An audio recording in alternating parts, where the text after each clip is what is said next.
energy, just energy transition dialogue with the Global Network of Regional Sustainable Energy Centers, GenSec, the role of regional and intra-regional cooperation. This is the plenary session that will be taking place in Sodilo here in the main room. However, there is another breakaway in case you are lost. There's a breakaway on green hydrogen, pathway to sustainable and resilient energy future in the Sadc region. That is taking place at Okavango. That is taking place at Okavango. So we shall start in the next 2 minutes. Thank you very much for your attention.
Good morning, ladies and gentlemen.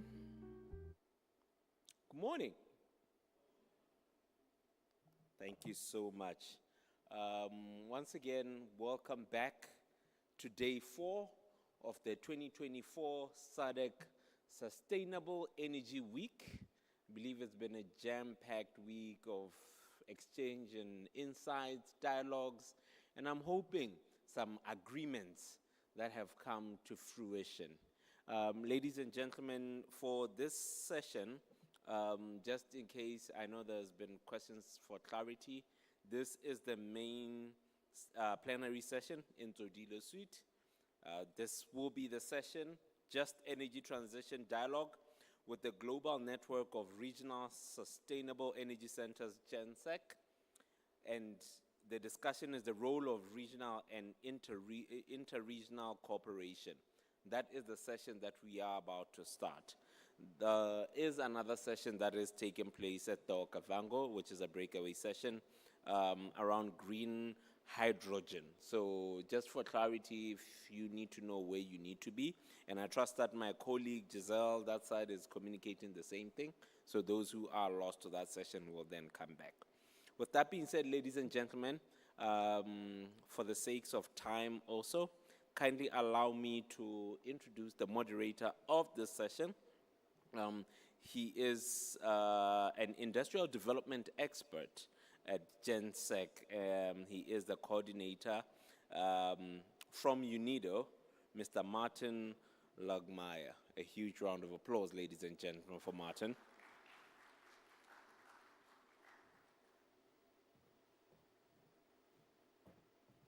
Thanks a lot. Dumelang.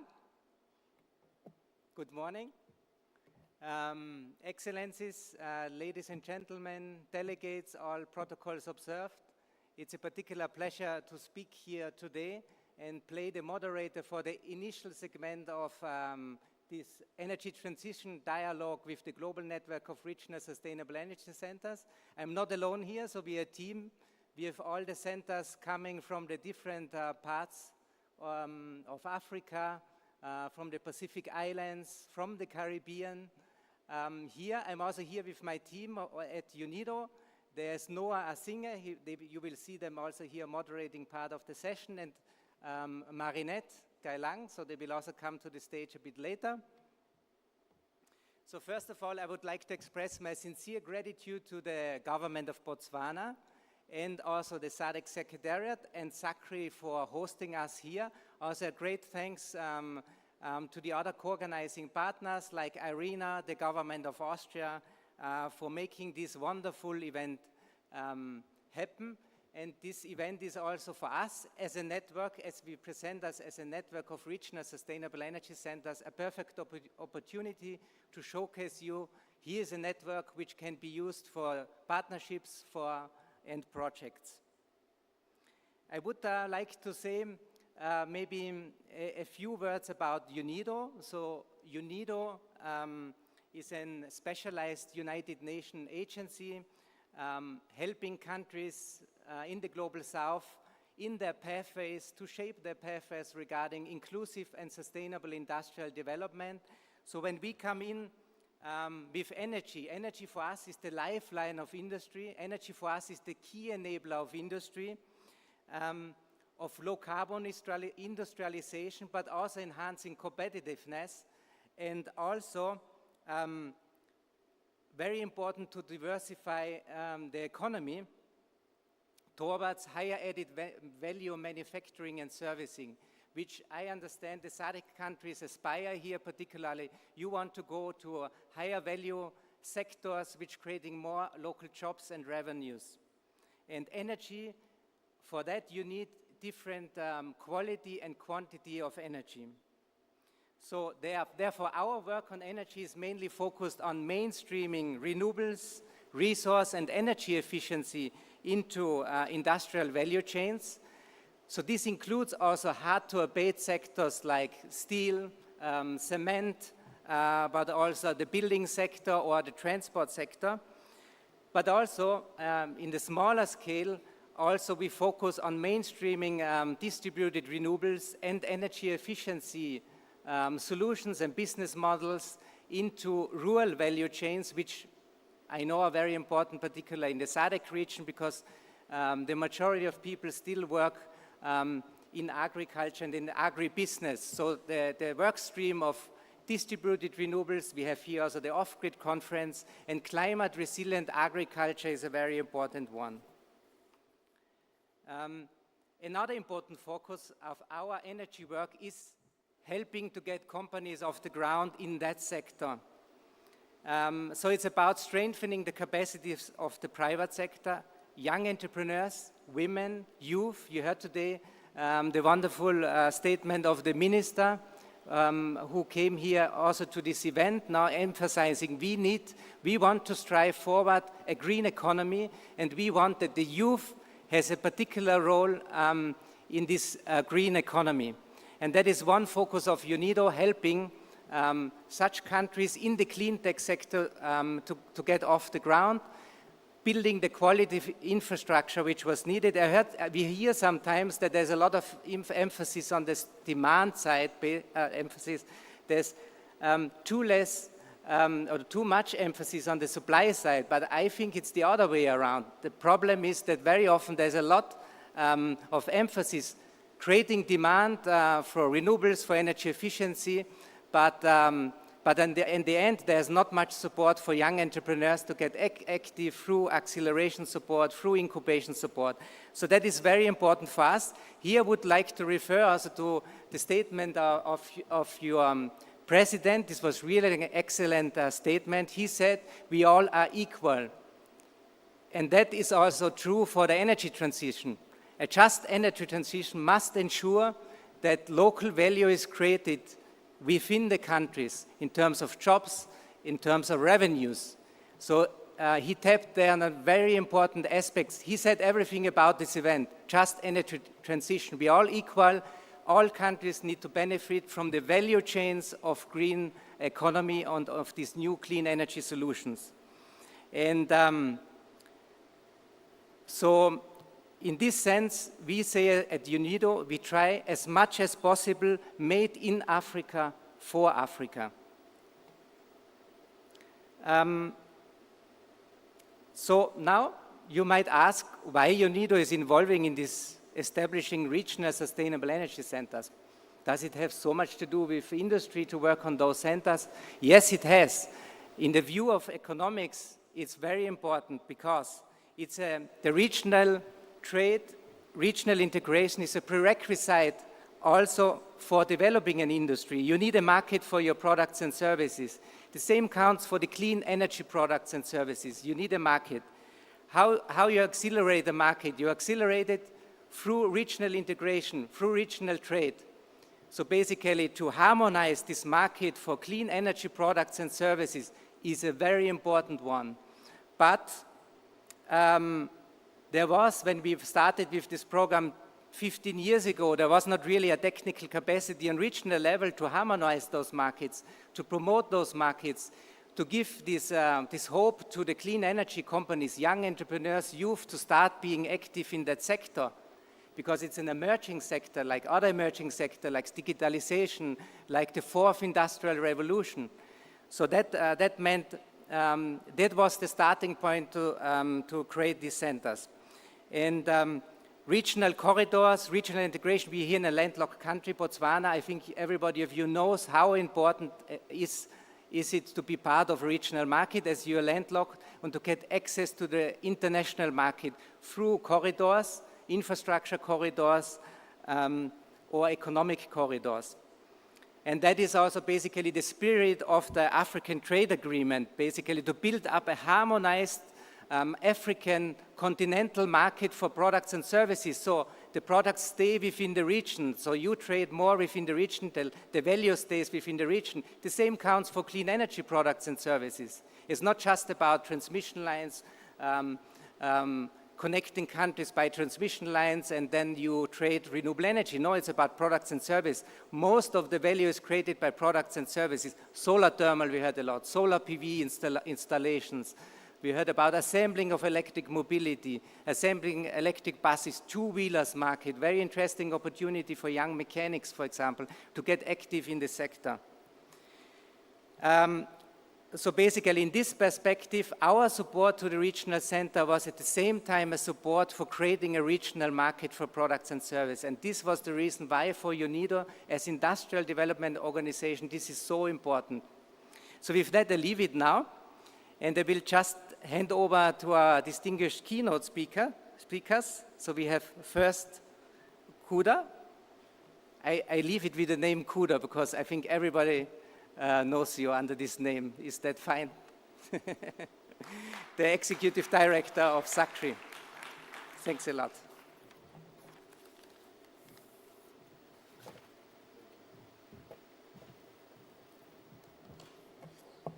Thank you, Martin. I think you rightly said so. Kuda is the most easier for all of us. So I'm happy with that. That's why for those that I've exchanged business cards with, you find that I've said Kuda Kwashe and then in brackets Kuda to make it easier for all of us. So, Director of Proceedings, thank you. I know it's we're almost there. Almost there, yeah. But yeah, let's end it on a high pitch. Also, Director of, or moderator for this session, Martin Lukmeyer, who is the coordinator of Global Network of Sustainable Energy Centers. We've known Martin for quite some time, conceiving this idea. It's a brilliant idea, and we have supported him on this, and he has supported us centers. To him, we are his babies. We are competing with your children, so we are your other children. Also, Ambassador Romana Konexblom, we welcome you and we thank you so much for being with us since Monday. This is highly appreciated. And as I said, as you heard me, I think the other day, also thanking her for, she has been with Sadc from its establishment. Austria has been that partner for Sadc to ensure that Sadc is on its feet, is born and is on its feet, and it remains so, and has helped us to be capacitated. This session, I'm happy that we have our partners. You see, when we conceived this Sadc Sustainable Energy Week, like I said earlier on, I said, look, let's make this memorable in such a way that we want to accommodate everybody. But we all know that in the process of accommodating everyone, you run the risk of not making everyone comfortable. So, but it is still our hope that we did not make you uncomfortable. We have tried our best because it's our inaugural event. So when we pitched this up with Martin, and to say that, look, Martin, we are hosting our inaugural event, and we'll be so happy to host the GenSec. We'll be happy to have all the centers from all over the world to come to the Sadc region. At first, we were also a bit doubtful to say, can we pull this through? But we are happy that Martin said, yes, please, Sadc, let's go ahead, host us. And we said, we are meeting in Botswana. And so here we are, Botswana. What's an exceptional occasion that we are hosting 8 centers from all over the world. As Martin has mentioned, we have about 10 centers that are part of the global network of sustainable energy centers. So here in this session, we have got 5 centers in Africa. We've got 2 in Asia Pacific. We have 1 in the Caribbean. We have 1 in Central America, and then 1 in Central Asia. So unfortunately, the centers from the one in Central America and the one in Central Asia, they were not able to join us. But we have all other centers from all over the world. So what an occasion, and we're very proud of that.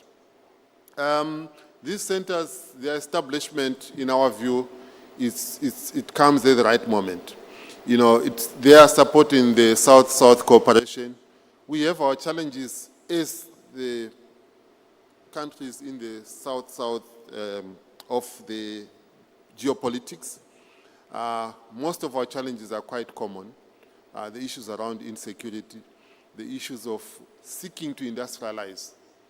We have got a huge youth population, youth dividend in our population, which has aspirations, and we need to fulfill these aspirations. And we believe through energy, especially sustainable energy, we can drive that, we can be able to bring these youth on board. So it's very important that with this South-South cooperation, we're able to interact, we're able to share ideas, we're able to share solutions. Just to give you a few examples where we are collaborating already under the South-South cooperation. We do have the Energy Efficient Lighting and Appliances Project, which is now called the Energy Efficiency for Sustainable Livelihoods. This initiative started off with SACRI and East African community with our counterpart, the East African Center of Excellence for Renewable Energy and Efficiency. So, due to the success of this project, there's now been a need to expand this project to West Africa, and hopefully Central Africa will join soon. So you see that collaboration, South-South collaboration taking effect. Also the issues of gender networking. Again, it's another example where we are collaborating as centers. The issues of the Soul Train program or Soul Train project hopefully becomes a program now because we are getting more and more partners on board. So it's our desire that it becomes a program. And then also especially for our researchers, both industry and academia, with the support of UNIDO, we've been able to participate in the international heating and cooling of the IEA. I keep on inviting colleagues, both in industry and academia, to join this platform. This platform, there's so much knowledge, generated across the world, from Asia, from Europe, from the US, and others. We meet regularly to choose topics that we can research on and share with industry. So I would encourage that you join this network, and thanks to UNIDO that they are paying for us to participate in that network. And then lastly, also one platform is this conference. This is another way of collaborating as sustainable energy centers. So in conclusion, I would like again to thank the government of Botswana who are hosting us in Gaborone for this Sadc Sustainable Energy Week. Also thank our also co-hosting partner, the Sadc Secretariat. And I would like to thank the Austrian government for the support and UNIDO for that coordination. With that, Director of Ceremonies, thank you so much.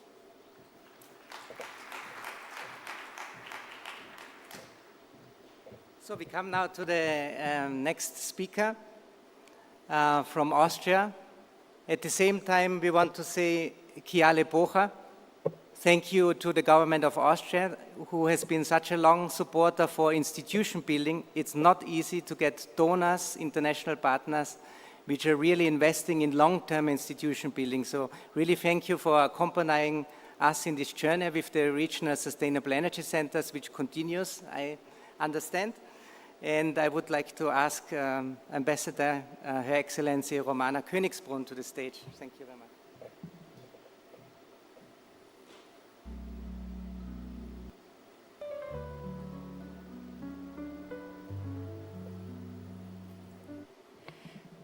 Good morning, everyone. It's good to be here again. And it's really very special for me to have this occasion to talk on the GenSec, at this GenSec conference, because when I think it was 2023, I met Martin Lugmeier actually in Luanda when we were opening the Central African Center there in Angola. So I think there has been a connection for quite a while. And as Martin was pointing out, we have the UNIDO connection, we have all these different connections. So it always looks easy when it's done, but as you pointed out now, it was quite a process to get these regional centers, get the support, get them going, and I think it's really something we have to congratulate Martin for, who really put a lot of his effort into it, and also thank you to the previous speaker, to Kuda, for the opening remarks. It's wonderful to welcome you to this dialogue on the just energy transition, focusing on the role of regional and interregional cooperation. Today, we gather under the banner of the Global Network of Regional Sustainable Energy Centers, GenSec, it's a good abbreviation, to address one of the most pressing challenges of our time, how to accelerate the transition to clean, affordable and sustainable energy while ensuring that no one is left behind. The GenSec, launched by UNIDO in 2010, represents a pioneering approach to sustainable energy. By creating a network of regional centers, we have established a powerful mechanism for South-South and triangular cooperation, driving the energy transition from the region to the region. And this approach recognizes that while our challenges may be global, our solutions must be tailored to the regional contexts and needs. As we stand here today, the urgency of our mission has never been clearer. Across Africa, we face a stark reality. About 600 million people lack access to electricity and over 900 million lack clean cooking fuels. These numbers are not just statistics, they represent lives constrained, potential unfulfilled and development stalled. And through the GenSec, we have already seen the power of collaboration. We've implemented projects that are saving millions of kilowatt hours of electricity annually and reducing thousands of tons of CO2 emissions. I commend Sadc and its executive director in partnership with Sadc for this very important work in the Sadc region. In closing, I want to emphasize that the task before us is enormous, but so is our potential. And by working together, by sharing our experiences and expertise, we can accelerate our progress towards a just and sustainable energy future. Let this dialogue be a catalyst for action, for innovation, and for transformative change. As the Austrian ambassador to Southern Africa, I'm proud to say, as has been mentioned by others, which is always more elegant if it's mentioned by others than by yourself, that Austria has played its part, including by hosting the global GenSec platform at the United Nations Industrial Development Organization, UNIDO, in Vienna. Thank you so much, and wishing you a very fruitful dialogue today. Thank you.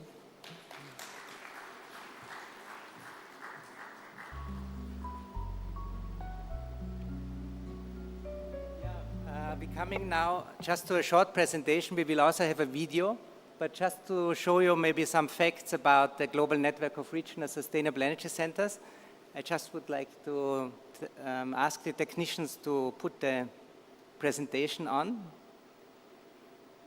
But basically this journey, like it was mentioned before, has started a long time ago. It started more or less 15, 14 years ago.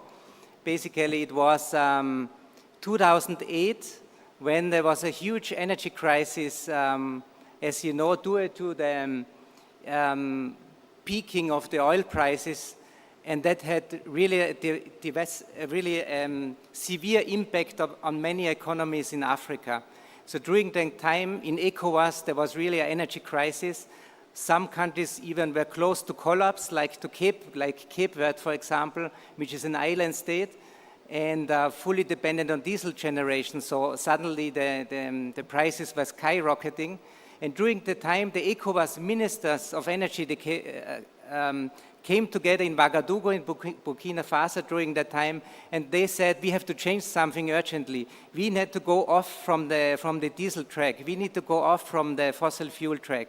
And we need a regional capacity like the power pool or the regional regulator to do something, to change this. And the ministers decided that we need a center, a capacity. During the time, UNIDO was there, our Director General Kande Joam Keller, and the Austrian minister, and that was the start basically of the first center in West Africa, 2008. And the same time, it's very interesting, there was a second center during the same time starting. This was the Regional Center for Renewable Energy and Energy Efficiency in the Arab region, which was started through another partner, through the German cooperation also during the time. But we did not know from each other, because it somehow came the same time, and only 2 years later we saw, okay, there's a second center, and we did not know from each other. It was an interesting accident. So basically, let's go to the next slide, please.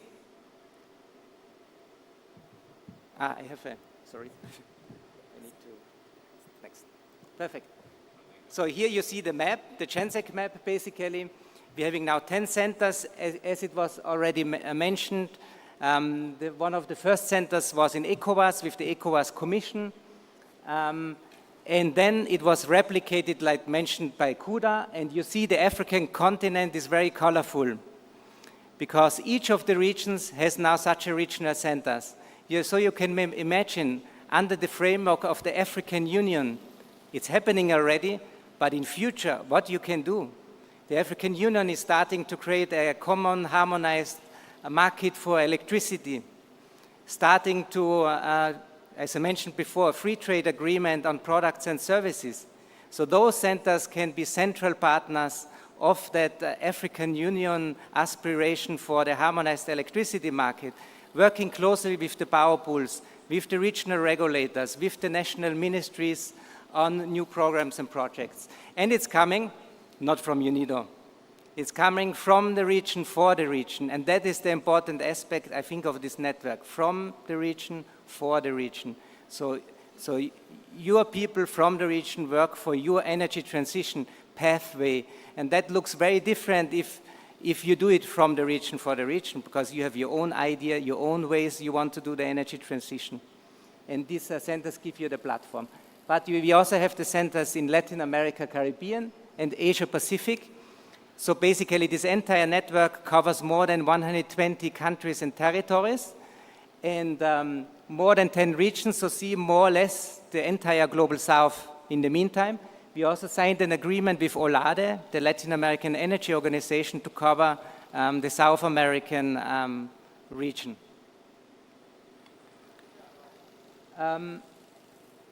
Also to see, you see in this network, the centers, they cover most of the least developed countries and the small island developing states.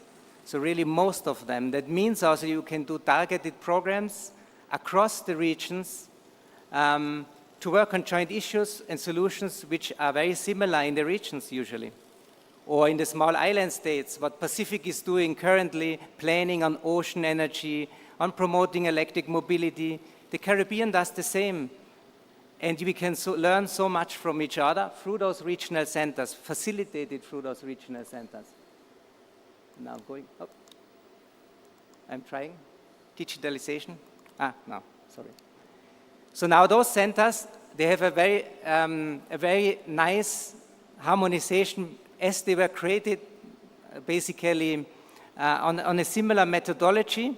They have a similar design, but always adapted to the region. But they all have a similar mission and vision. They work towards the creation of a regional market for renewable energy and energy efficiency products and services. And they try to mitigate the market barriers. And those market barriers are on the demand side and on the supply side. And the supply side dimension, like I mentioned before, which is also very important for UNIDO, is a very important aspect if you want to create local value, because you need your own companies servicing the sector, doing the assembling locally, having bright ideas. You need to establish quality infrastructure, standards. We heard during the previous days on the Salt Train project, which puts a lot of emphasis on building such quality infrastructure, building capacities, putting standards in place which are adapted to the local circumstances here in the region. And basically through that, we want to see an accelerated energy transition, because regional cooperation, once again, creates economies of scale and accelerates the energy transition. Usually those centers work on similar programmatic activities, policy regulation standards, knowledge management awareness, qualification and certification, access to finance and technology. So usually all of the centers work in those areas. And I think there are some interesting examples. I think you heard already the ELLA program. It will be also presented later today. For example, the program for efficient, for creating regional compliance framework for for efficient compliance framework for electric appliances, cooling, refrigeration, lighting. And this was done together with the centers, with SACRI in Southern Africa, with the East African Center in East Africa, and also ECOWAS has done the same already in the past. So this is a nice example how these centers can create long-term impact. So we now, as UNIDO, we created a joint platform because after some time, our work was done with most of the centers in terms of institution building. We helped them to get off the ground, we helped them to build some technical programs, and then many partners came to support them, and our role was done in terms of institution building, but we saw there's this need for South-South triangular cooperation. There's this need for joint learning from one region to the other.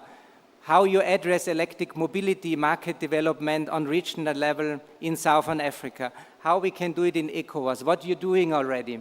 So this nice joint learning, this is a platform for that. So joint coordination, joint learning, joint projects, replication of results.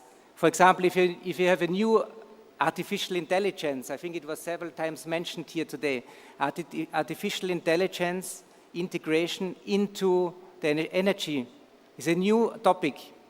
It needs to be tested. You need results. And you want to do that simultaneously, maybe on regional level, and then 3 years later you see the results. So we can involve 3 centers to do that. If there are international partners which want to, for example, work on a particular topic, then please reach out to the centers. We can also have a triangular approach, and we can move that forward simultaneously in several regions. In Africa, but we can also say under island conditions. Ocean energy is a good example. There was a big interest of the ocean energy industry, which is still emerging, to test technologies, because some of those technologies are still in the demonstration or in the pre-commercial stage, so they need to test them. So there was interest to do that together with the small island states.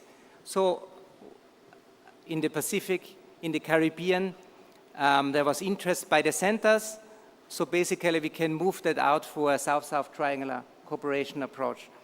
But that was it now from my side. Just at the end I would say, you see that I'm very inspired by regional cooperation, because my original background before I entered into the energy sector was European integration.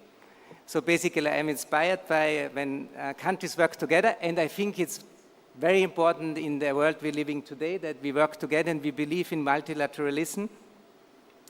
And in this context, I just would like to say, maybe Kuda, we can make this this conference here, a Botswana call to action for regional just energy transitions. Thanks a lot. We are now coming, I hand now over to my colleague, Marinette. She will take over now. So Marinette is in our team.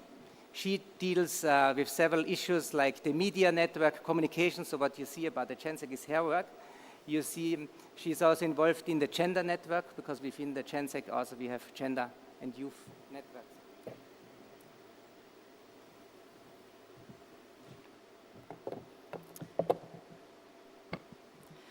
Hello, everyone. I'll be very quick and just introduce and just transition now into the actual panels. So I just want to quickly remind you of the topics that we will address through the 4 panels of this morning.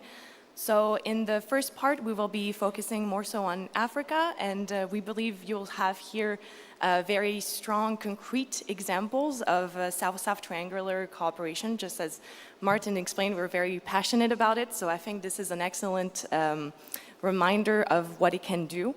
So you'll have representatives of all the different centers. Our first discussions will be around sustainable energy markets, and so here we believe that interconnected renewable power markets are really the driver for energy security, and then we will have regional clean cooking discussions. Well, and to guide us through all these discussions, we'll have first Mr. Johan van den Berg, an expert in energy partnerships, and then Ms. Nandini Venkata, who is a strong advocate for gender equality in the energy transition. Then in a second part, after the break, so we'll have a little break, tea time, and then when we'll come back, we'll be widening the scope a little bit here when it comes to the centers involved. And we will here be more so focusing on addressing climate change resilience and disaster sustainable industries and local value change to ensure economic prosperity in a low carbon future. And to do that, we will have the expertise of Mr. Balize Gopalang, and who has a lot of experience in climate adaptation. And then we'll have Dr. Lizego Malapisi, a leader in sustainable energy industry transitions. So without further ado, I think our MC will be taking over so that we can welcome our panelists and our moderators. Thank you. But before that, I think I forgot. We do have video. To a new global business model with, at its heart, the transition towards renewable energy and energy efficiency. However, the world is not on track, and countries of the global south need more support. It becomes obvious that SDG 7, SDG 9, SDG 12 and SDG 13 cannot be attained in the business-as-usual scenarios in many developing regions. We need new forms of partnerships and means of technology cooperation. Therefore, the United Nations Industrial Development Organization launched the GNSEC, the Global Network of Regional Sustainable Energy Centers, an innovative South-South and triangular multi-stakeholder partnership to accelerate the clean energy transition of the Global South. From the regions, for the regions. The GNSEC supports regional economic communities in the creation and operation of sustainable energy centers. They are regional hubs to promote joint coordination, intelligence, equal progress, and local and international partnerships. The GNSEC works in 10 regions around the world and influences the energy future of more than 1.7 billion consumers. The network covers the entire African continent and serves most of the least developed countries and small island developing states. To accelerate the energy transition, the centres contribute to the establishment of regional markets for sustainable energy products and services. They address market barriers through regional cooperation, agenda setting, policies, investment promotion, standards, tools and methodologies. The centres implement activities that complement and accelerate national efforts and build regional institutional capacity. These include work on policies, regulations and standards, promotion of investment, innovation and entrepreneurship, knowledge management and awareness raising, qualification and certification. These activities focus on a regional level to contribute to national and global policy objectives, addressing barriers more effectively and at lower costs for the benefit of all. Operating as a coordinating entity between the centres, the GNSEC platform promotes joint approaches on common energy issues and solutions, fostering South-South and triangular cooperation. It provides the makerspace for the testing, replication and rollout of new innovations and business models.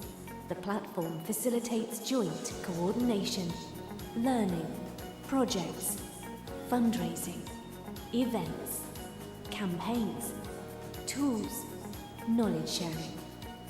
So far, the GNSEC has brought together over 20,000 participants in sustainable energy events, developed 10 regional and 50 national RE and EE policies and roadmaps, mobilized over $300 million investment through GNSEC programs, created over 100 direct jobs in energy centers, supported over 600 energy businesses through facilities or capacity building. Some of our joint regional programs spearhead regional energy information systems, regional and national renewable energy and energy efficiency policies and roadmaps, energy efficiency standards for electric appliances and low-carbon transport, emerging technologies including green hydrogen, e-mobility and ocean energy, distributed renewable energy systems for productive uses, industrial energy efficiency and deep decarbonisation, sustainable energy entrepreneurship facilities, regional clean tech clustering, regional training tools and train-the-trainer networks, driving the energy transition from the regions for the regions. Come and support our network as a donor or technical partner.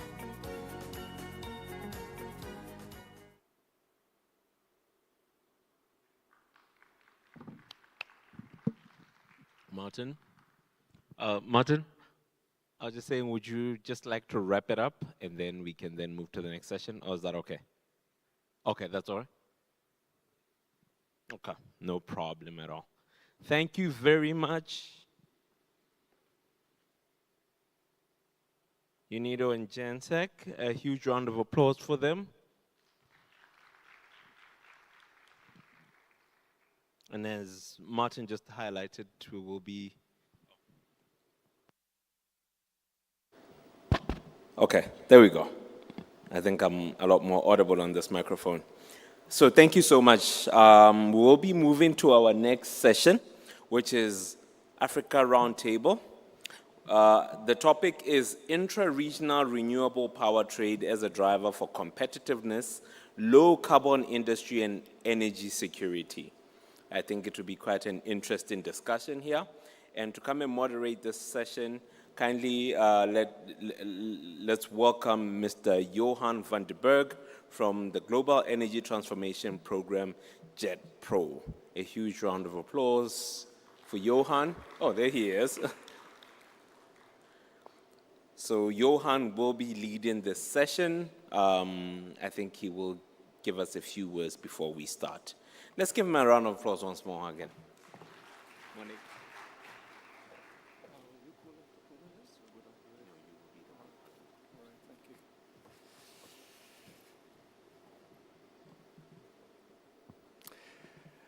Good morning, and thank you. It's lovely to be with you, and thank you for the friendly words. I am very happy to be here for reasons that will become apparent soon, and I'm going to take maybe a few minutes just to orientate yourself. So you know, sometimes if you're in a big building, maybe a big shopping center, then you will find a map on the wall that says you are now here, and it shows the entirety of the building, and you're able to orientate yourself. So the position that I am South African. I work for the German development agency GIZ, and I've just stepped down from a position as head of secretariat of the Africa-EU Energy Partnership, which is a political dialogue instrument between Africa and Europe. And the reason why I mention this is, of course, when I stepped into this job, I had to build a mind map for myself to say, well, how do these African structures all fit together? And perhaps not all of you have the shorthand or the quick guide to that. So let me just talk maybe for 3 or 4 minutes and say, well, how does all that fit together and where are we now? The theory behind all of this is ultimately that the Africa Union is responsible for policy. Okay, and they make very good policy.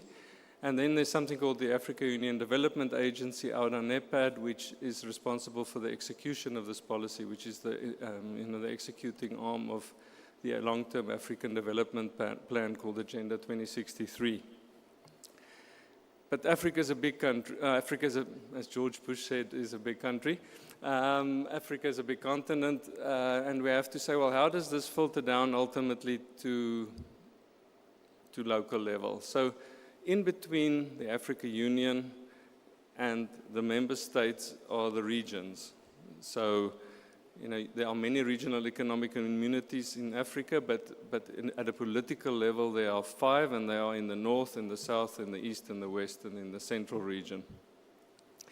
And so the policy comes down from the central level to the regional level down to the member states. And I think when I started, maybe in 2019, the feeling at the time was that the strengthening needs to happen at the regional level. We've also heard it in some of the remarks earlier in the week from some of the ministers saying we have to do these things as SADC.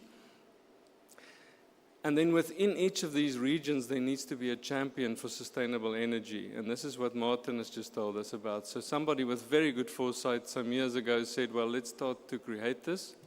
So now we have in each of the regions a regional and sustainable energy center that is the champion of sustainable energy. And we are going to be very fortunate today to have all of them in one room, which has never happened to me before. So extremely pleased to finally have all of them together. Maybe just to say something about the African Energy Master Plan and where we are. I think you would be surprised if this is not something you follow every day, just how developed and how sophisticated and how exciting the African Energy Master Plan is. And it has what they call a software and hardware component. So the hardware component are wires and generation units and so on, making the energy, distributing the energy. And this is manifesting in what is called the African Continental Power Systems Master Plan, which has been modeled extensively with the assistance of IRENA and others, and has a long-term perspective up to 2050, and is extremely exciting in the sense that it envisions a very high penetration of renewable energy quite soon, and is extremely aspirational. And then the software of this, the structure that must support all of this is called the Africa Single Electricity Market, or the so-called AFSEM. And this is the one that we're talking about really today, to say, well, what is the structure that will cause us to be able to move electrons across the continent if we need to, because we're going to be relying heavily on variable renewable energies, and we need to balance, maybe, as somebody also said earlier in the week about the region, but also at the continental level, to balance maybe oversupply in one part with an undersupply in another part. And of course, the opponents of variable renewable energies always say, well, what if the wind doesn't blow and what if the sun doesn't shine? Well, it always blows somewhere and it always shines in Africa almost everywhere. So as long as you work together over a big geography, then you can make it happen.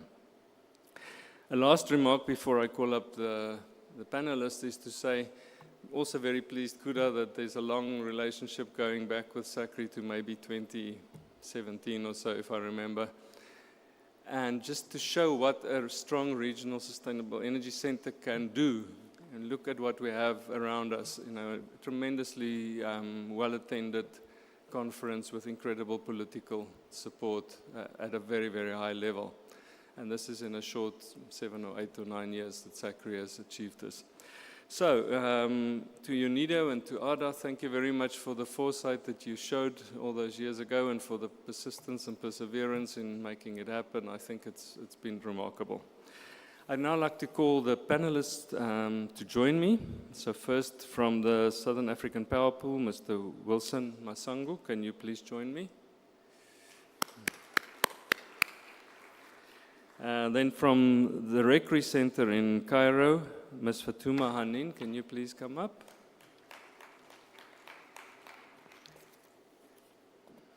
And you'll see that most of these centers end with CREEE, which is normally Renewable Center for Renewable Energy and Energy Efficiency, with some exceptions. Okay. From the Central Region, Syriac, Mr. Desiree Armand Pakota, can you please come forward? And he might address us in French. I'm hoping to learn French in the next 5 minutes. And then from Miakri, Mr. Yunus Alakore, can you please come up? And I think that is all 6 of us then.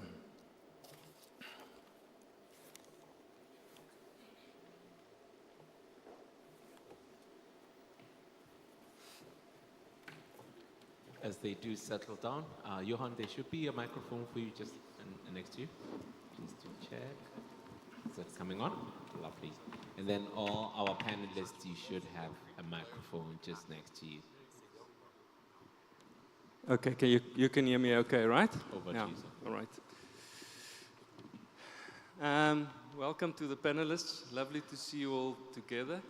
And I believe that next year we are meeting again in Zimbabwe. I hope you will all be there again because these interactions are extremely valuable.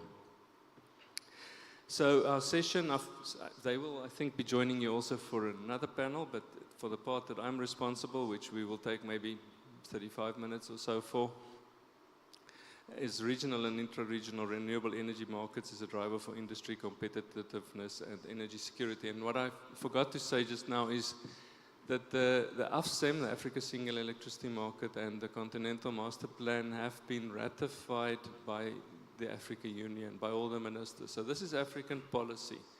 So when you hear people talking about what should Africa's energy mix be, where should we go, the answer you should give them is, it's already decided. Stop talking about it, execute it. Africa's energy plan is already determined. We know where we're going. And so we're now at the point of actually executing it. The proposed structure is that I will ask one question to each of the panelists. They would all be able to enlighten you on each of the questions, but there's not time for that. So we'll maybe give one to each.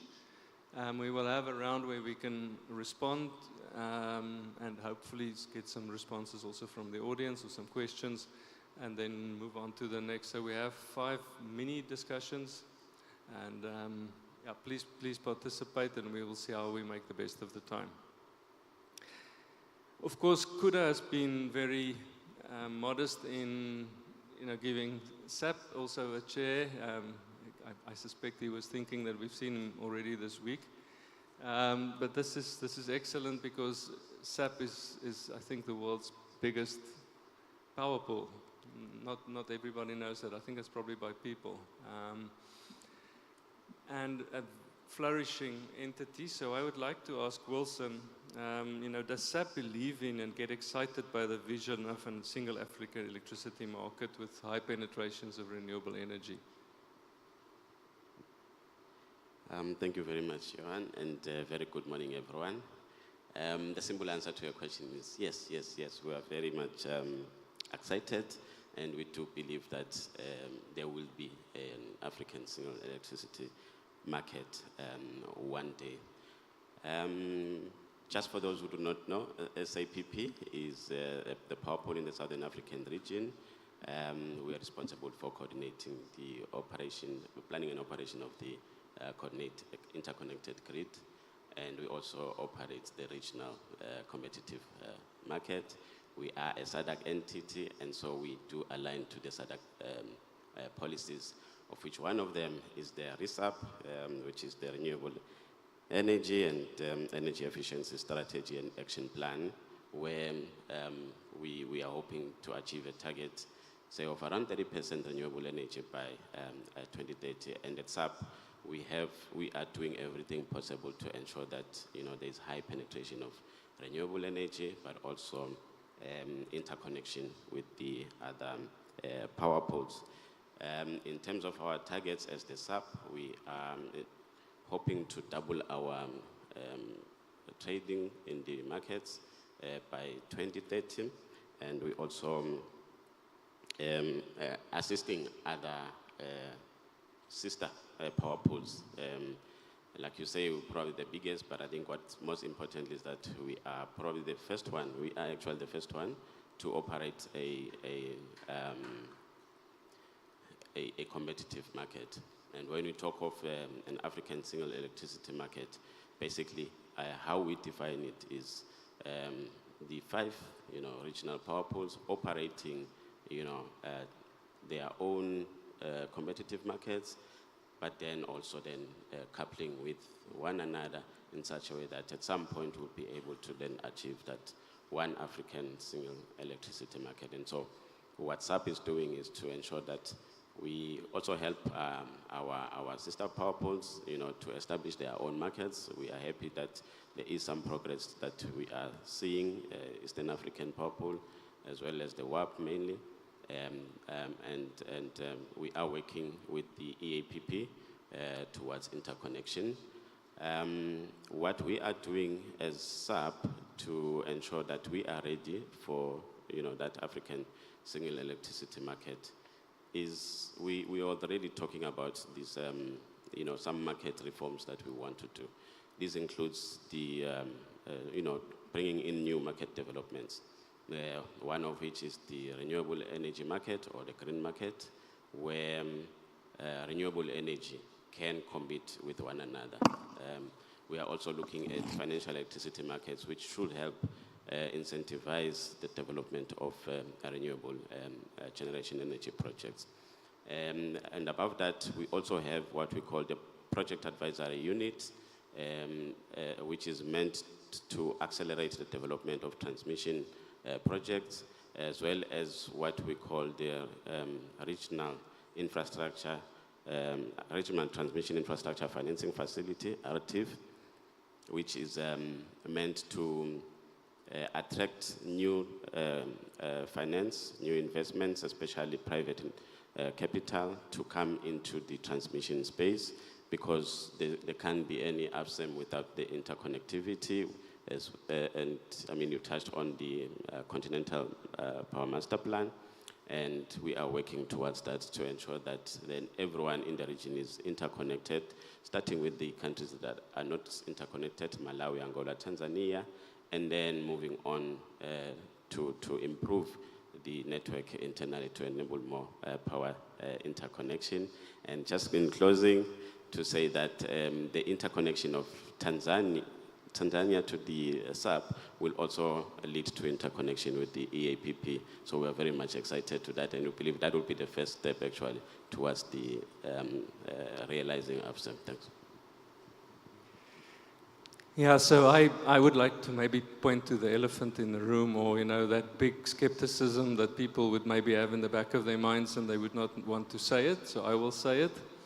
And this is why I asked Wilson, do you believe in this? Are you excited about this? And when you tell people that you want to build an African power system across 55 countries, of course, we have to exclude the islands maybe for now, but the first they say, wow, this sounds really difficult. And the second thing that maybe some politicians will say is, I want my country to be sovereign. I don't want to be so dependent on my neighbor. Is this something that's going to give me the level of political autonomy that I really want? And there are answers to all these questions, but I raise them now. Any of the other panelists, you don't have to weigh in on every question. Is there a wish to say something before I maybe ask the audience for any responses? No? No?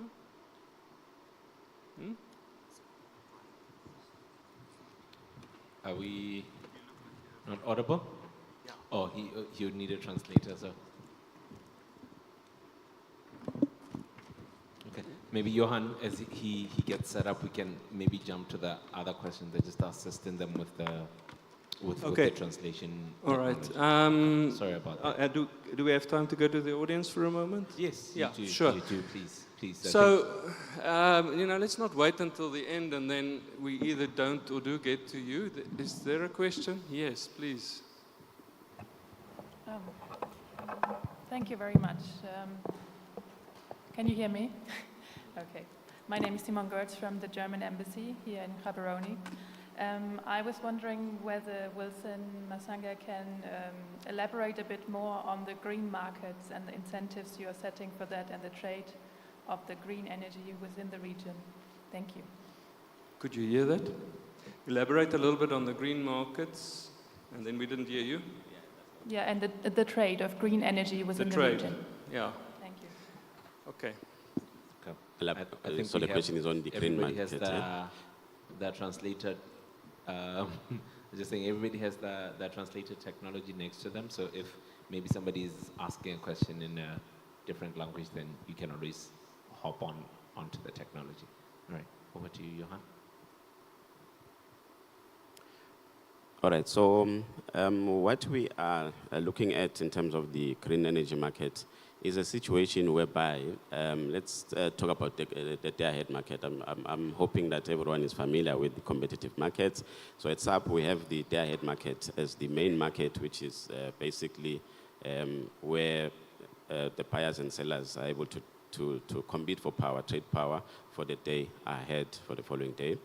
And so we are looking at a situation where before the main market, which is the day-ahead market, which will include everything, we run the renewable energy market. And what that should do is to give the renewable energy projects, a fair chance to compete with one another.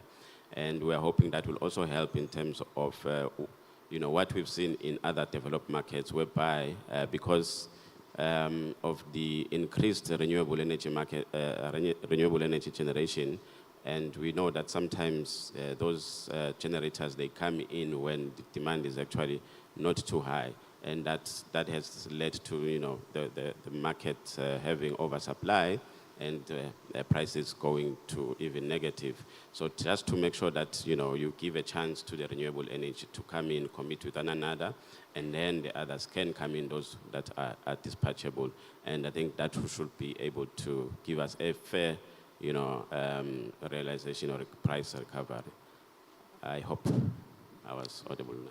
Okay, and thank you for bringing the audience in at such an early stage. I think I see you. Can we maybe come back to you at the end? I'm just a bit concerned about time. So the gentleman there. Okay. Fatuma, maybe, ARCRI, we've heard, has been around for a good while. I've met your director and found him tremendously charismatic and influential and knowledgeable, and you clearly have a lot of impact in what you do. What is the status of regional renewable energy power trade in your region, and what do you think will happen in the next 10 years or so? And if you want to talk to the countries that are very well advanced in terms of integration and harmonization, that would be interesting, and maybe also in 3 minutes or so. Thanks. So for those who don't know ARCRI, so we are the Regional Center for Renewable Energy and Energy Efficiency, and we are operating in 17 country members from North Africa and MENA region. So our mandate started as a technical support for our member states. And the first stage we were involved in regional renewable energy and energy efficiency master plan, and then we spread this regional strategies, and they were interpreted into national plans, where we have been very, very active in some of the countries. For example, in Egypt, we did the National Renewable Energy Plan, and it was interpreted in a lot of projects, lot of initiatives. In Egypt, I think they're leader in our region in renewable energy and power market. They have a project in Jebel el-Zayt, which will be generating 42% of electricity from renewable energy by 2035. We have also Morocco. Morocco is one of the leading countries in terms of renewable energy. They attracted a lot of investment. They have a lot of projects. For example, we can state the Bengri Park, where they have solar panels and green hydrogen technologies. For the 10 next year, I guess, we have a lot of opportunities, but we have to harmonize our strategies, our policies, and we have to enhance the grid interconnectivity, because there is a grid interconnection between the Maghreb region and between also the Mashriq. Mashriq is Iraq, Palestine, Syria, Lebanon, and Egypt. But the problem is that this grid is affected by the war. It was affected by the recent conflicts that happened in our region. And I guess for the 10 next year, if we want to advance in power markets, we have to enhance our grid. Also, we have to harmonize this strategy by engaging a regional discussion between our member states and our countries, so that we can be we know our needs And we have to harmonize this and interpret this in regional policy through, for example, RICRI, and we have also the League of Arab States, where they have an energy department, and they have a kind of, they can do a policy, so they are a policy maker, so they can be involved in this.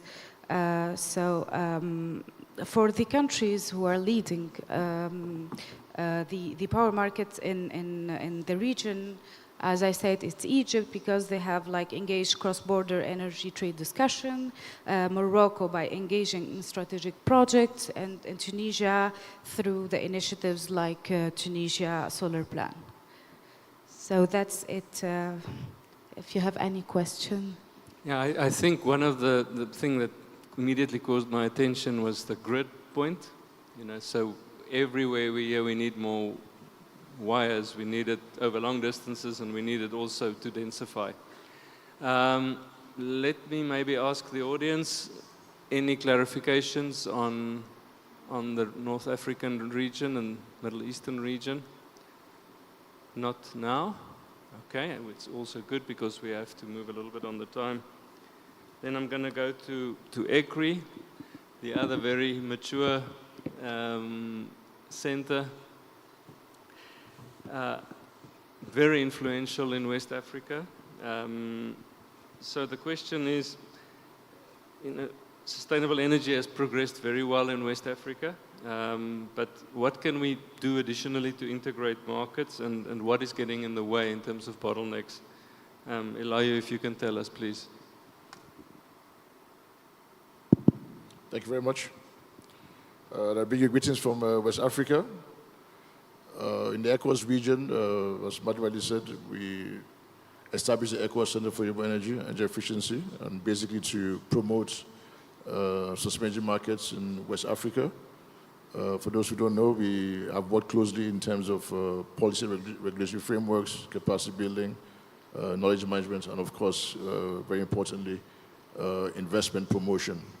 So when we came in 2010, as you can imagine, there's not much was happening across the region, apart from Cabo Verde, which had about 7.5 megawatts of solar and about 12.5 megawatts of wind, and nothing pretty much was going on.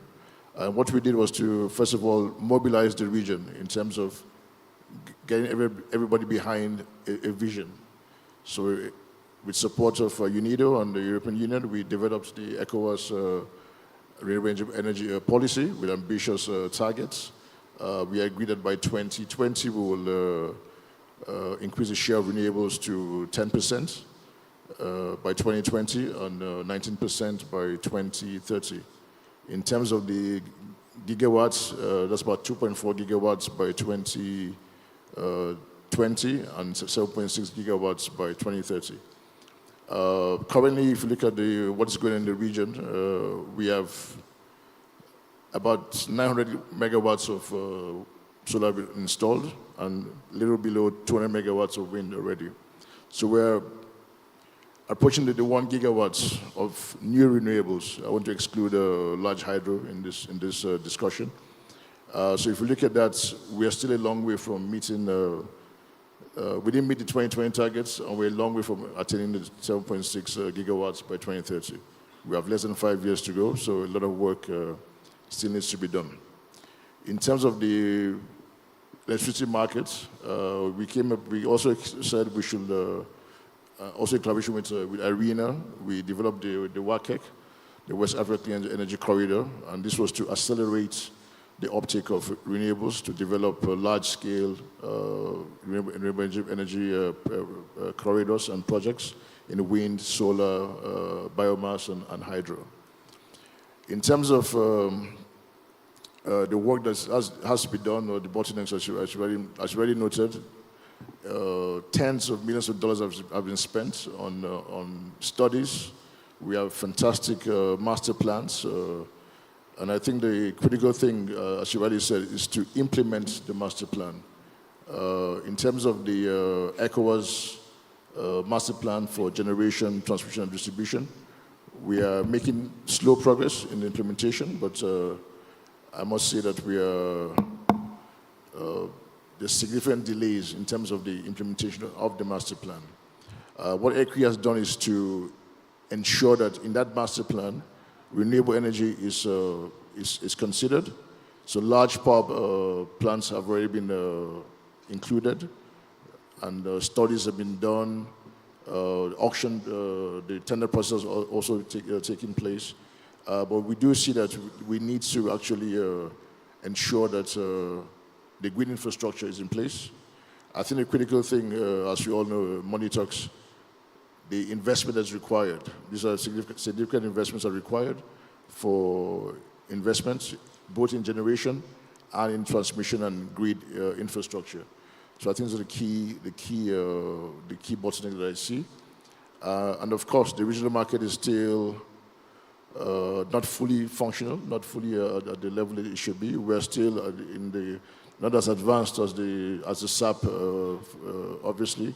We're still at the level where we are in the first phase, the bilateral contracts, and we're looking to see how we can move to the day-ahead market.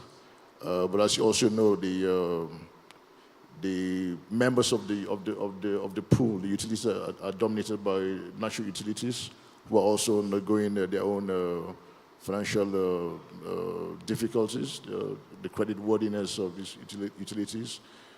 PPAs are not bankable, and the like. And of course, we have to also reduce the both technical and commercial losses so that these off-takers can be viable, and obligations on our PPAs can also be respected. So these are the key bottlenecks that I see, and we are working closely to ensure that we move towards that vision of a functional electricity market, and that will, of course, give room for additional uptake of renewable energy. And of course, we have to, as I already said during the course of these meetings, we have to create the demand centers when you generate in your planning, making sure that the power that's been generated is able to be utilized. So industrial hubs should be created along this, so that the socioeconomic development of the region can go hand in hand with energy. If energy is an enabler, then we should also create the opportunities for that energy to be used.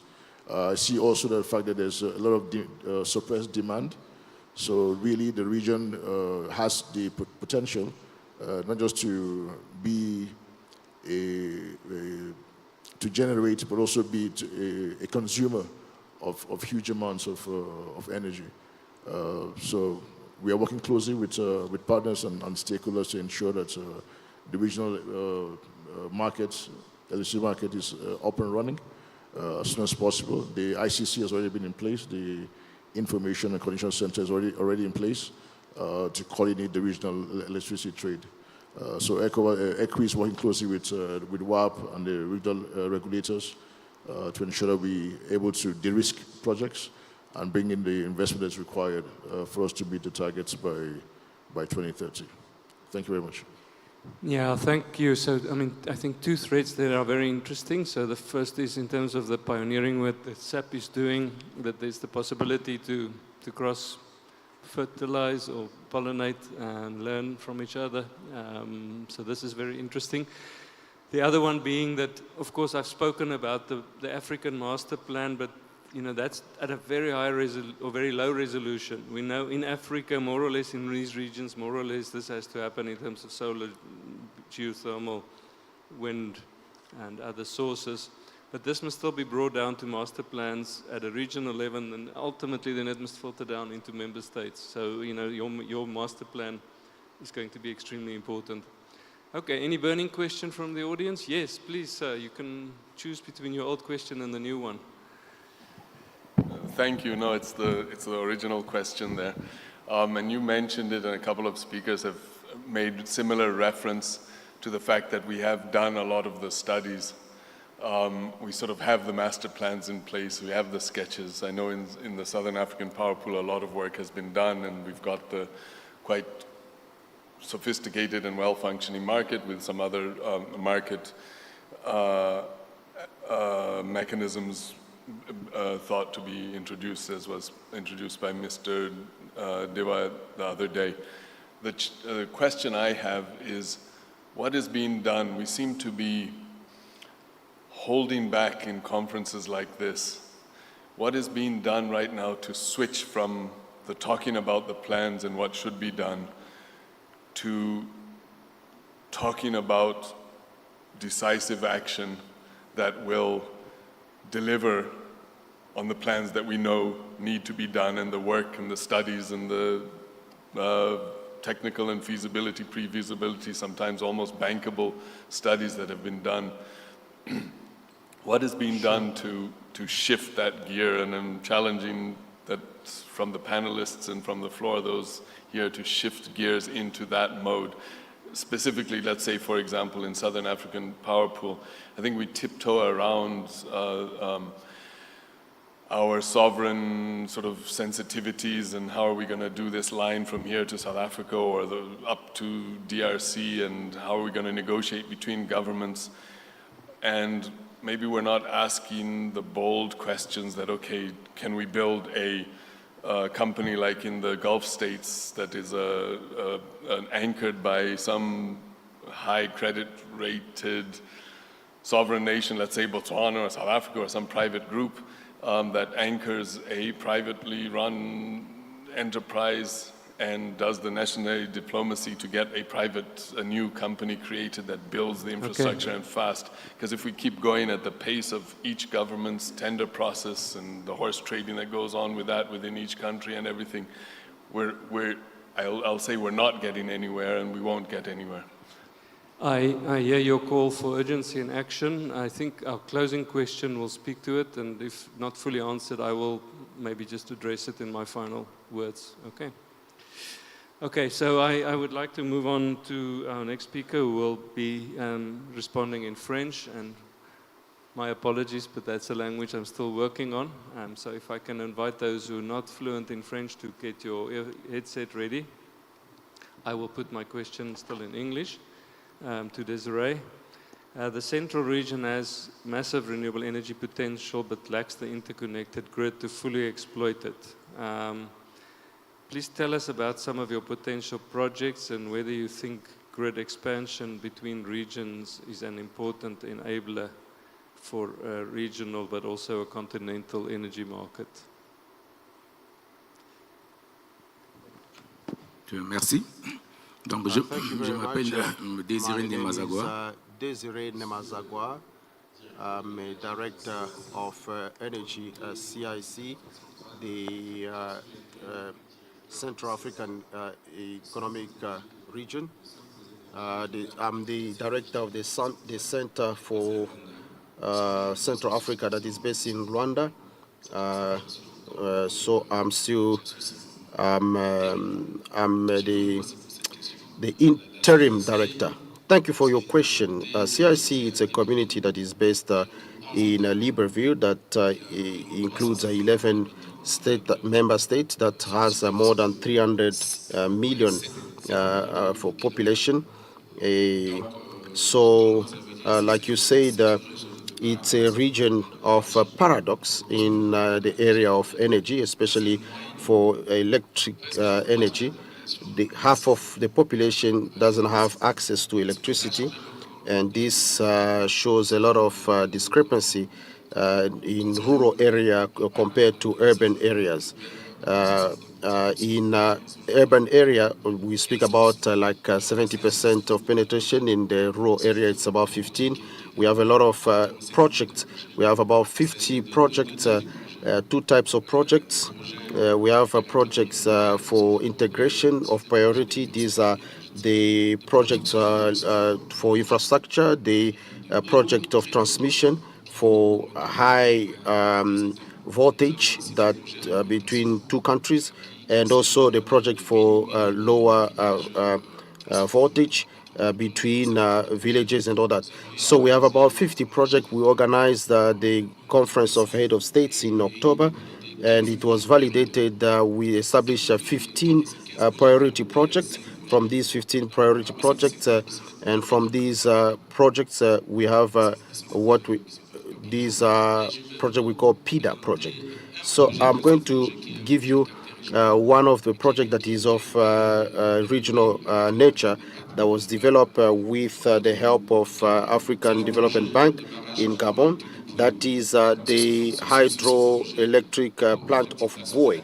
That is to ensure the increase of availability of energy for Gabon, Congo, Equatorial Guinea, and Cameroon. So this project has 4 objectives. That is to produce energy for these 4 countries, encourage interconnectivity within Gabon, because Gabon has a lot of grid, and also produce clean energy, and also encourage the connectivity of industrial areas that are in this region.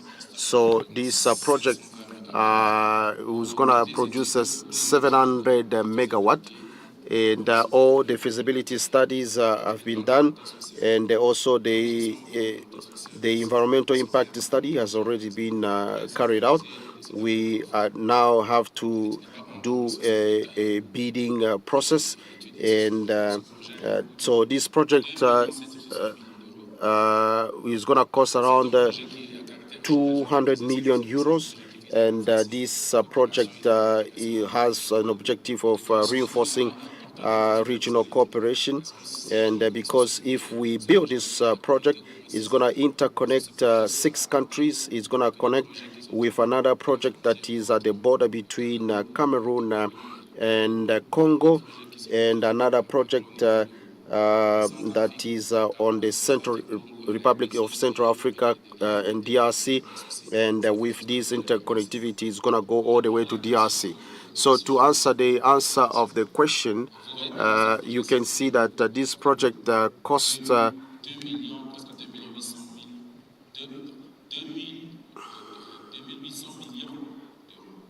like 2 billion euros. So 2 billion euros, one country cannot build it. So this task needs to be shared by different countries. Now, CIC, we have partners. We organize some roundtables meetings so that these countries should mobilize resources from funders. So it's a process. Of course, we have studies in place, but we need a wide action from African Union and also the countries that are involved, and because one country cannot do it alone. Thank you very much, and I'm going to go straight to Akri, given that we need to wrap up in a few minutes. Yunus, can you tell us what benefits you expect from regional renewable power corridors for your citizens and businesses? If you want to touch on decarbonization, that's okay, but I think let's keep it somewhat brief. Thank you. Yeah, thank you. Thank you very much for that question. Before I go into answering the question, I want to start by congratulating SACRI and Sadc for a very good event, which brings us together. Now, maybe briefly about IACRI, the organization I work for. IACRI is the East African Center of Excellence for Renewable Energy and Efficiency. And this is a body which was established and mandated by the East African community to promote renewable energy and energy efficiency in the region, which consists of 8 partner states. And these include Burundi, Democratic Republic of Congo, Kenya, Rwanda, Somalia, South Sudan, United Republic of Tanzania, and Uganda. And when you're talking about regional power markets and all that, there is also another entity which is actually directly linked to the issues of regional power markets. That is the East African Power Pool, which consists of all the 8 East African Community partner states plus five other countries, which is a very interesting thing in itself, because that creates the overlap with the other power pools, one, which will help us to achieve the single market for Africa.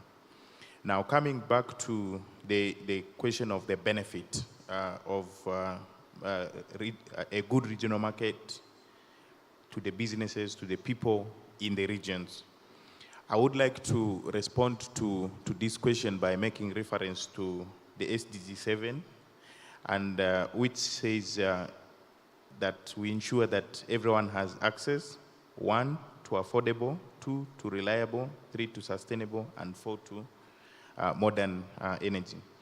So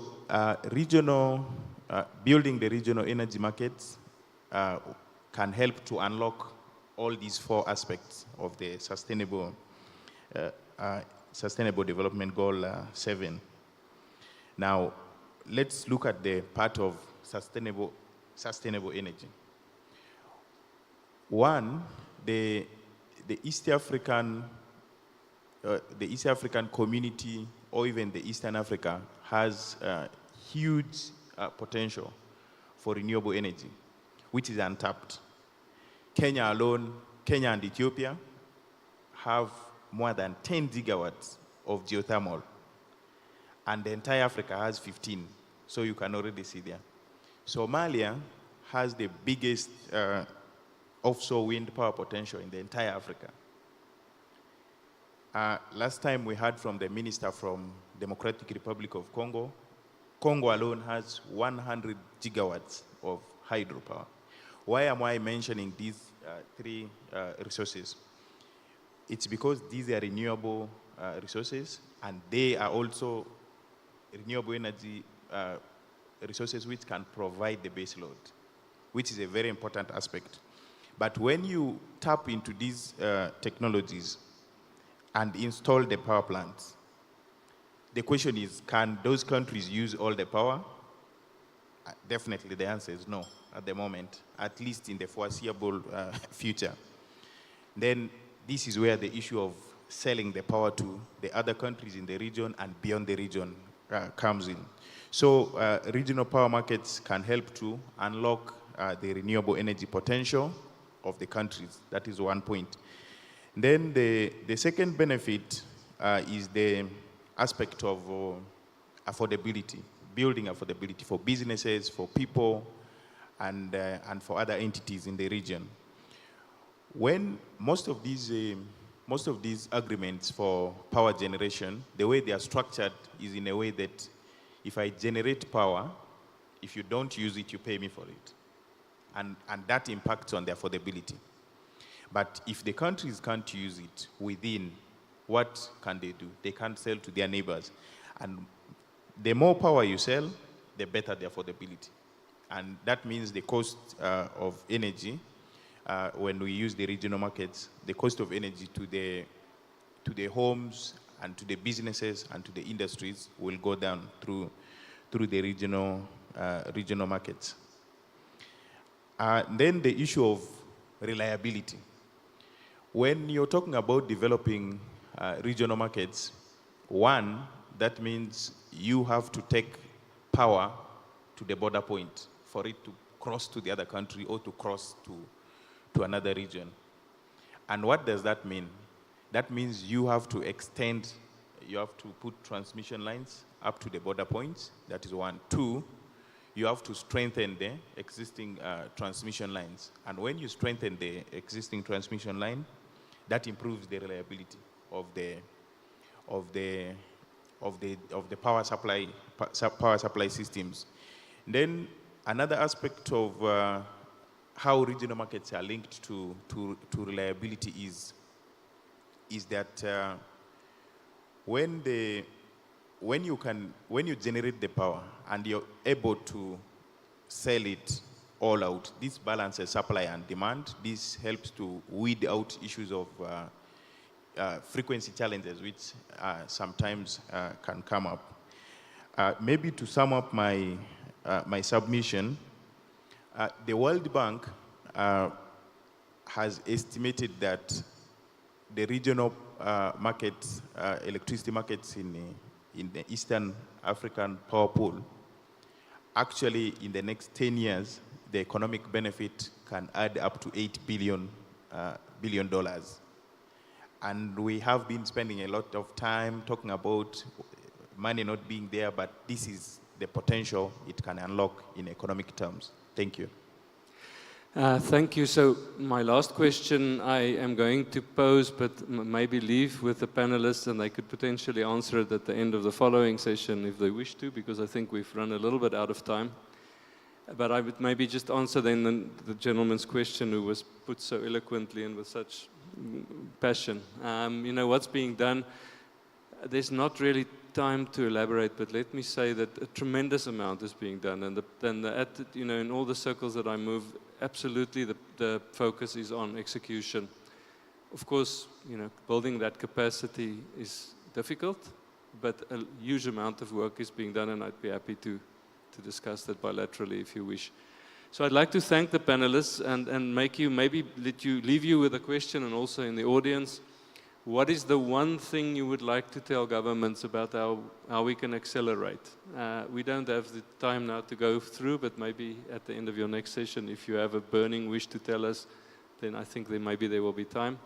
I would then step down. Thank you very much, and we will go on to the next session. Johan, you've been a brilliant moderator. Thank you very much for the engagement there. Please do, as the panel does exit the stage, please do hang around for a group photo. Johan? Oh, okay, you're just putting your bag away. Okay, you can just put it and then come back for a group photo, just so that we do capture this historical moment. Ladies and gentlemen, kindly give them a huge round of applause. As they were discussing intra-renewable power trade as a driver for competitiveness, low carbon industry and energy security. I think the conversation there was quite jam-packed.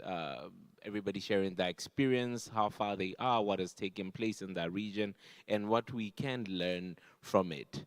I think it segues itself very well to our next topic, which will be speaking to accelerating universal access to clean cooking appliances through regional market development and supply chain. So Johan's panel spoke a lot at a large-scale infrastructure perspective. So now we're going micro in our discussion. So to come and moderate the session, kindly allow me, and with a round of applause, to invite the communications officer at the Global Women Network for Energy Transition, Ms. Nandini Venkata. I hope I said your name correctly. Nandini Venkata. Thank you very much. A huge round of applause for Nandini.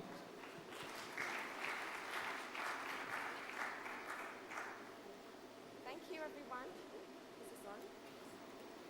It's not working? Can I grab this?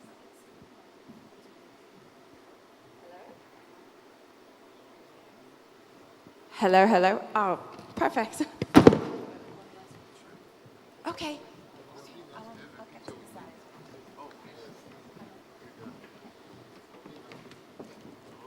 Okay, so sorry about that. The pictures, the full morning session was jam-packed and had quite the speakers. So they are here taking that historic moment. And then after that, we will then jump into the next session.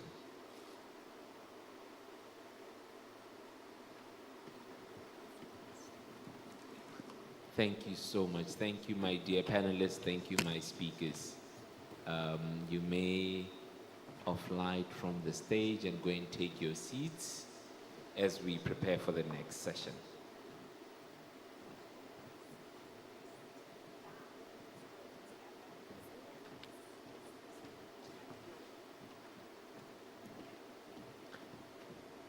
So Nandini, you have the privilege of having some of the previous speakers as part of your panel. So over to you. Okay. Hi, everyone. It is a pleasure to be with you here today. It also looks very different up here. But yes, I'm excited. Day 4 of the conference, let's do this. My name is Nandini Venkata. I am from an NGO called the Global Women's Network for the Energy Transition. And it's really exciting to take part in this panel discussion because GWNet, my organization, we actually have a program focusing on women in clean cooking. It's a mentoring program to empower women energy professionals in clean cooking. So it's a really exciting opportunity to explore this topic from a different angle with these experts. Before we dive in, could I just kindly ask our panelists to briefly state their names and also the name of their organization, just for anyone new who may have stepped in the room. So Fatuma Hanini, Regional Center for Renewable Energy and Energy Efficiency. Good morning once again. Je m'appelle Yunus Alokore from the East African Center of Excellence for Renewable Energy. Thank you. Good morning, everyone. My name is Hyacinth Elayo. I work at ECRI, the ECOWAS Center for Renewable Energy and Energy Efficiency, as a Sustainable Energy Policy Officer. It's great to be here. Thank you very much. Désiré Ndemazagwa, je suis de la CEAC, je travaille pour la CEAC et le Centre pour les énergies renouvelables et efficacité énergétique de l'Afrique centrale, qui est basé à Luanda, Efficiency for Central Africa, which is based in... Okay, and just as a disclosure, we have about 45 minutes, again, for this panel. We'll see how we do with time. I will ask my panelists to keep on point. I'm sure they'll give wonderful answers.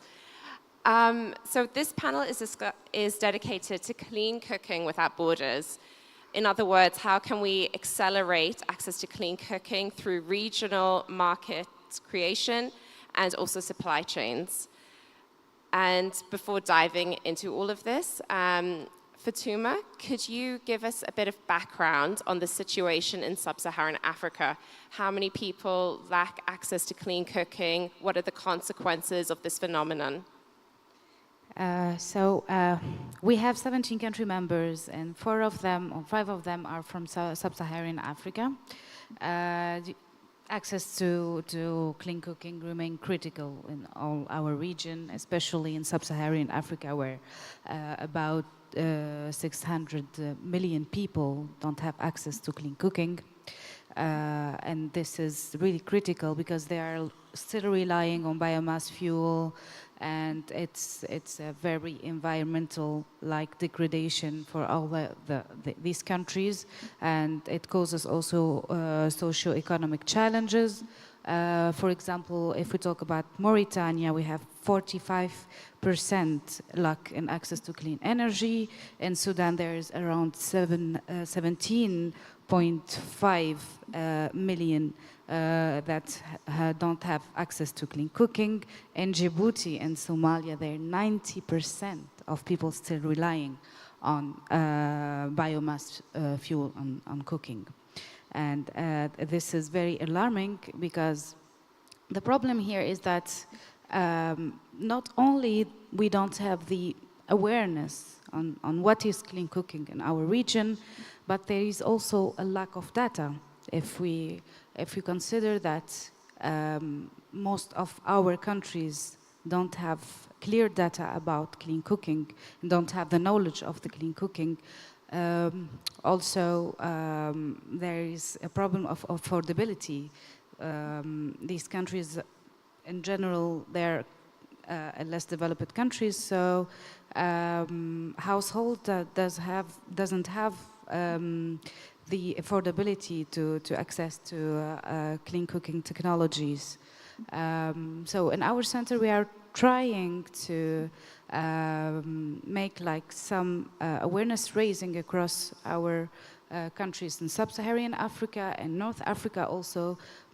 Although they are more advanced in clean cooking, it still have challenges. Thank you, thank you. And of course, it's such a huge, complex problem with so many consequences because it's contributing to climate change. there are very, very serious health impacts. I believe I read that this lack of access to clean cooking appliances and services can lead to an average of 3.7 million deaths, premature deaths per year. And there's also, of course, a gender aspect to it, because often it's women in cooking at home and with these unclean services and appliances. Yeah, so thank you for walking us through that. Eunice, if I may turn to you now, what role can regional markets play here, and also the harmonization of standards? Why are they so important in this discussion? Yeah, thank you once again. So for us in the East African community, this topic of clean cooking is a very important topic, given the state of affairs when it comes to what type of energy we use, which is mostly dominated by biomass. And of course, there are a lot of efforts from the countries to change the situation in terms of developing enabling framework, in terms of capacity building and creating awareness. Now, coming to the question of the potential for regional markets and regional trade to unlock or to accelerate access to clean cooking. In the East African community, we have the East African Common Markets Union, which is an agreement between the partner states to promote trade between the countries. Now, when the countries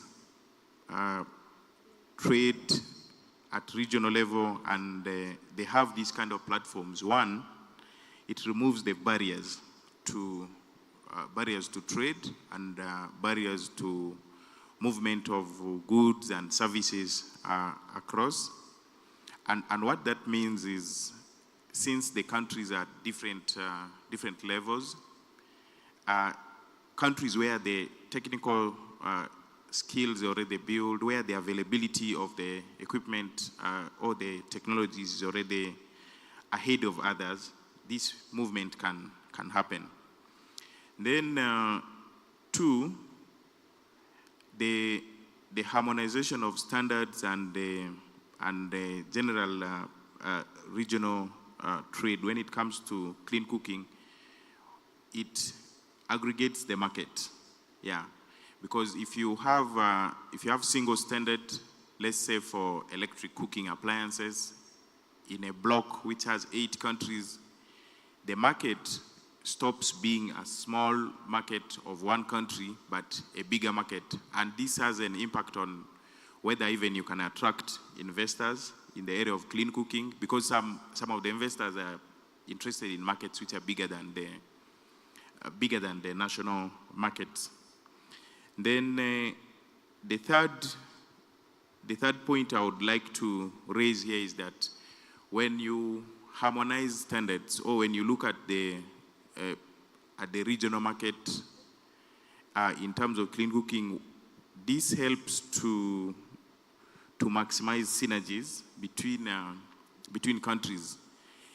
It promotes peer-to-peer learning and sharing of information between the countries, and overall that will have impact on the cost of the technologies, on the availability of the technologies, and all the other aspects which might restrict access to clean cooking. Thank you.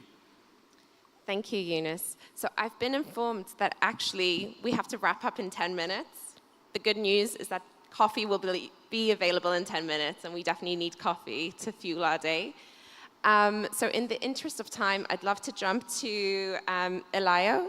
Could you tell me what actions your center is taking to break down these barriers which are preventing cooking without borders, or which are standing in the way of clean cooking access? Okay, thank you very much, Nandini.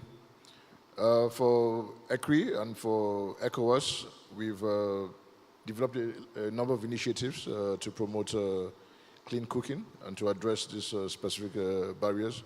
The key one is the WACA, the West Africa Clean Energy Cooking Alliance. And this initiative basically has a lot of action points, plans that have to be established in terms of providing universal access to clean cooking. And by the way, which is one of the targets of the regional policies, that by 2030, the ECOWAS region should have universal access to clean and affordable cooking solutions. So we've done a lot of work in terms of capacity building. We do what we call the WACA boot camp, where we bring together entrepreneurs to see how they can, how they manufacture stoves, learning and exchange. And also we provide grants to entrepreneurs who are active in the space to scale up their production and the like.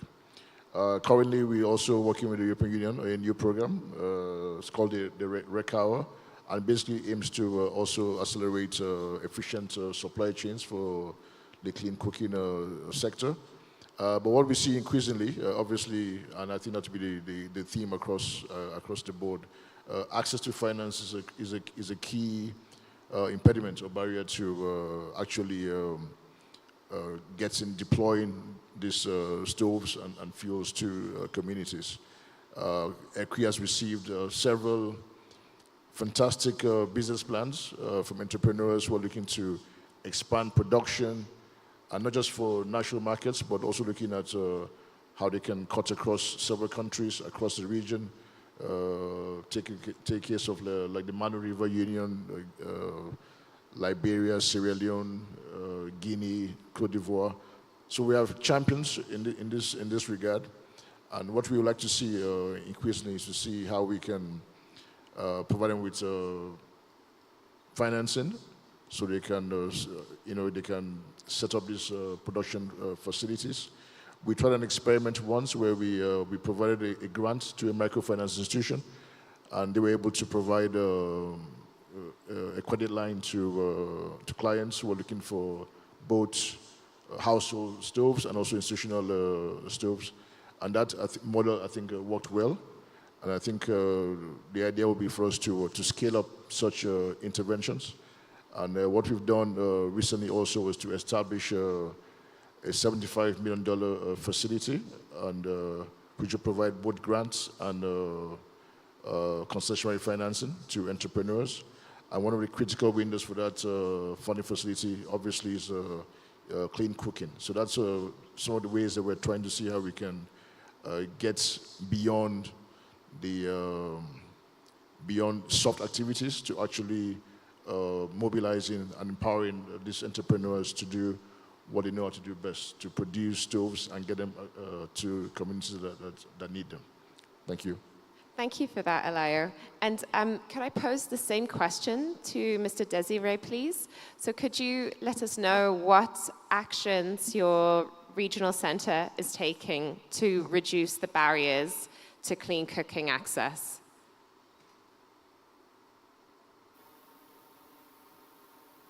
Okay. Thank you very much, Madam. First of all, I'd like to say that in our region,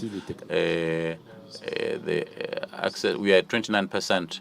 29% of clean cooking for people who've got access to this, and 4 countries have more than 30%. So it's a problem. It's an issue that is very important for our region.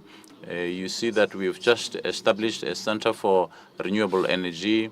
The activity started in 2023, but we have a strategic plan, and this strategic plan defines our activities. And in this plan, the strategic plan, we have a major project which is on the development of access to clean cooking utensils. So in this project, we identify examples of good practices of renewable energies for clean cooking that will also influence our policies, because in our member states we realize that we have a problem of we don't have any services, we don't even have policies in that area. So we also have an issue with awareness. So this is what we have in this strategic plan. So is this project that is going to carry out actions or activities in order to allow us to overcome those obstacles. Thank you very much. Well, we can squeeze in one final last question. I will pose this to Elayo. Could you tell us where private partnerships, public-private partnerships could fit into this area?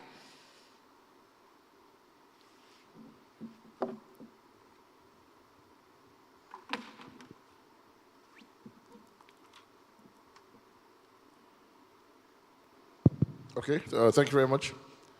I think that PPPs have a crucial role to play in terms of strengthening the regional-based approach to clean cooking markets, especially in the global south, to enhance and harness these partnerships. I will propose that the following do need to happen. As I mentioned before, financing is a key impediment.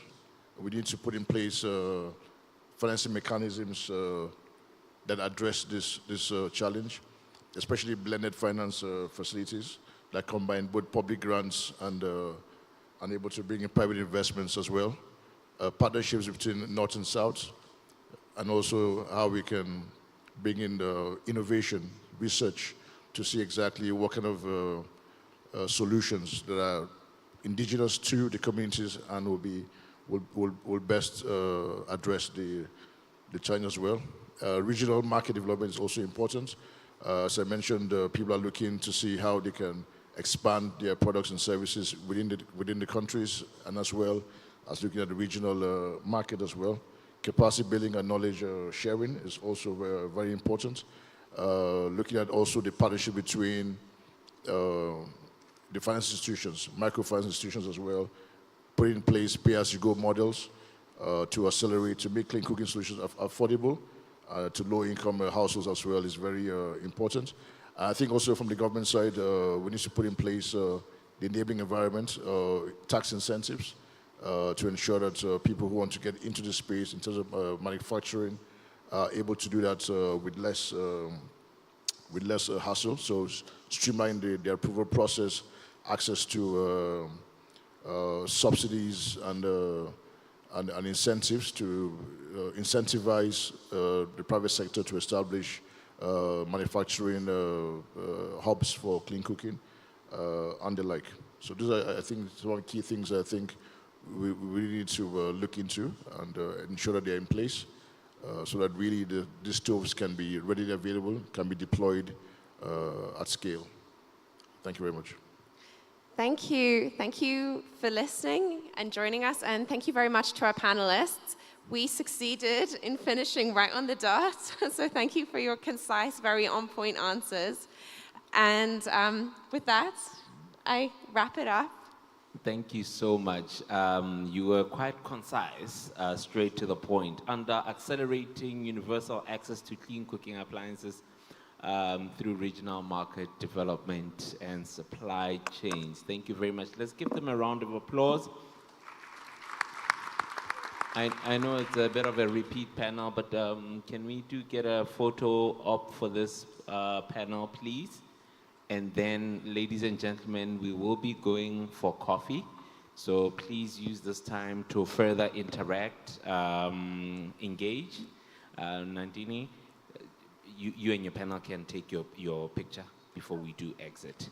Please do take that time to interact. I know there were some questions that were to be further discussed after these 3 morning sessions. So please do take that 30 minutes time to get those discussions going through that. So what we're going to do now is, as I said, a tea, coffee break. Today I'm going to be a little bit strict on time because we want to make sure that we get everything we need to get throughout the program. So let us agree that at 3 minutes before the hour 11, we are all back in this room for the Just Energy Transition Dialogue with GenSec. Are we in agreement? I'm not getting an affirmation. Are we in agreement? Is there anybody to second that? Okay. So we are back 3 minutes before the hour 11, so that 11 o'clock we kick off our next session. Ladies and gentlemen, you've been amazing delegates throughout this conference. Thank you so much, and please enjoy your coffee break.